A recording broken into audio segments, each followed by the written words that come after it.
Hi అండి అందరికీ. అమ్మ వాళ్ళ ఇంట్లో దేవుడిని పెట్టుకుంటున్నామని చెప్పాను కదా, ఇంకా ఇక్కడైతే ప్రిపరేషన్స్ అన్నీ చేస్తున్నాం అనమాట. ఇక్కడైతే అమ్మవారికి ఖచ్చితంగా నిమ్మకాయ దండలు అయితే వేస్తాం కదా. ఇక్కడైతే నేను పూజ చేస్తున్నాను, ఇంకా అమ్మ అయితే హెల్ప్ చేస్తుంది అనమాట. ఇలాగ మనం మొక్కుకోవాలి 101, అలాగ ఎన్ని అంటే అన్ని మొక్కుకొని అయితే గుర్చేస్తున్నాను ఇక్కడ నేను. ఇంకా అయిపోయింది అనమాట. రెడీ అయిపోయిన తర్వాత చూపిస్తున్నాను. ఇలా రెడీ అయిపోయిన తర్వాత ఇంకా మార్నింగ్ అనమాట, హడావుడిగా ఉంది. పెద్దగా ఎక్కువ అయితే షూట్ చేయలేదండి, కొన్ని క్లిప్స్ మాత్రమే షూట్ చేశాను. ఇంకా పూజ అంతా అయిపోయిన తర్వాత అమ్మవారి గుడి ఎంత బాగుందో చూస్తున్నారు కదా. ప్రతిసారి అయితే ఇలానే ఉంటుందండి, చాలా బాగా చేసుకుంటాము. ఇక్కడైతే గొర్రెపోతని తీసుకొస్తారు కదా, దానికి అన్నీ ఇలాగ వరబోస్తారు. వరబోసిన తర్వాత నెక్స్ట్ దానికి అమ్మవారిని దాని రూపంలో చూసుకొని ఏమైనా తక్కువైందా ఏంటి అనేసి అయితే అన్నీ అడుగుతామన్నమాట. అడిగిన తర్వాత ఇంకా జలతార అయితే పెట్టిస్తామన్నమాట. ఇంకా మీ సైడ్ ఏమంటారో అయితే నాకు కామెంట్ చేయండి. ఇక్కడ ఇదంతా అయిపోయిన తర్వాత ఇంట్లో అందరూ ఇలాగ నైవేద్యము అలాగే కావాల్సినవన్నీ కూడా ఆమెకి పెట్టేస్తామన్నమాట. పెట్టిన తర్వాత మనకి ఏమైనా అడగాలి అనిపిస్తే అడిగేసి నెక్స్ట్ ఇక్కడైతే పోయిందండి, మంచిగా ఇచ్చారనమాట. అమ్మవారు మంచిగా ఒప్పుకున్నారు, జలతార పెట్టేశారనమాట. ఇంకా నెక్స్ట్ ఇక్కడైతే మొత్తం కట్ చేస్తున్నారండి. మొత్తము అయిపోయిన తర్వాత ఇంకా టెంట్ అయితే వేసేస్తున్నారు బయట వైపు. ఇంకా మొత్తం బయట టెంట్ వేసేసి ఇంకా వంటకైతే అంతా రెడీ చేస్తున్నారనమాట.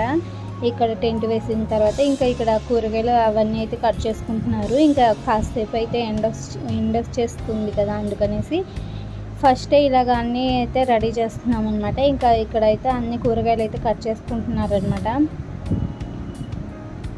ఇలా వెజిటేబుల్స్ కావాల్సినవన్నీ కూడా కట్ చేసుకుంటున్నారు. ఇప్పుడు ఎక్కువ నాన్ వెజ్ కాబట్టి పెద్దగా వెజిటేబుల్స్ అయితే ఎక్కువ అవసరం లేదండి, సాంబార్ ఒకటి చేయిస్తారనమాట. ఇంకా సాంబార్కి కావాల్సినవి అయితే కట్ చేస్తున్నారు. అలాగే అక్కడ ఉల్లిపాయలు కూడా కట్ చేస్తున్నారనమాట. ఇంక ఇవన్నీ కట్ చేసుకొని అయితే రెడీగా ఉంచేస్తే కర్రీ ప్రిపరేషన్ అయితే చేసేస్తారనమాట. ఆల్రెడీ అయితే పప్పు ఉడికించడానికి అయితే పెట్టేశారు. నేనైతే అక్కడక్కడ క్లిప్స్ మాత్రమే షూట్ చేశానండి.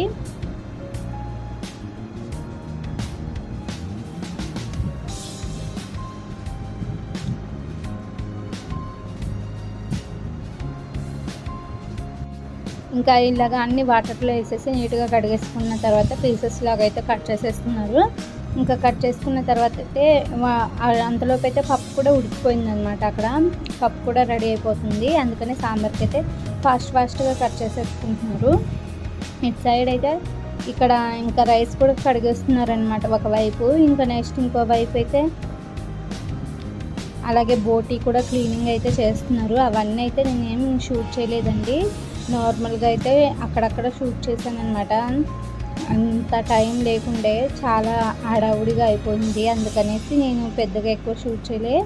ఇక్కడ వచ్చేసి బోటీ కర్రీ అనమాట, గోంగూర వేసేసి బోటీ అయితే చేశారు. అప్పటికంతా తలకాయ కూర కూడా కొట్టేశారనమాట. ఇక్కడ వచ్చేసి తలకాయ కూర చేయడానికి అయితే ప్రిపరేషన్ చేస్తున్నారనమాట.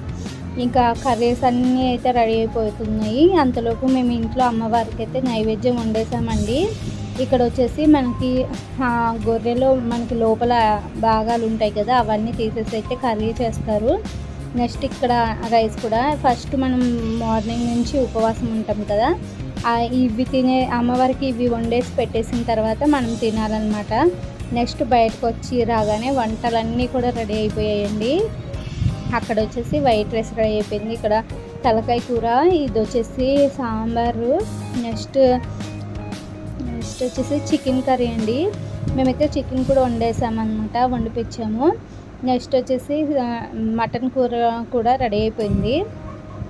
మటన్ కూర అయితే చాలా బాగా కుదిరిందండి, చాలా టేస్టీగా ఉంది. ఇంతవరకే షూట్ చేయగలిగానండి. నచ్చితే మాత్రం ఒక చిన్న లైక్ చేయండి.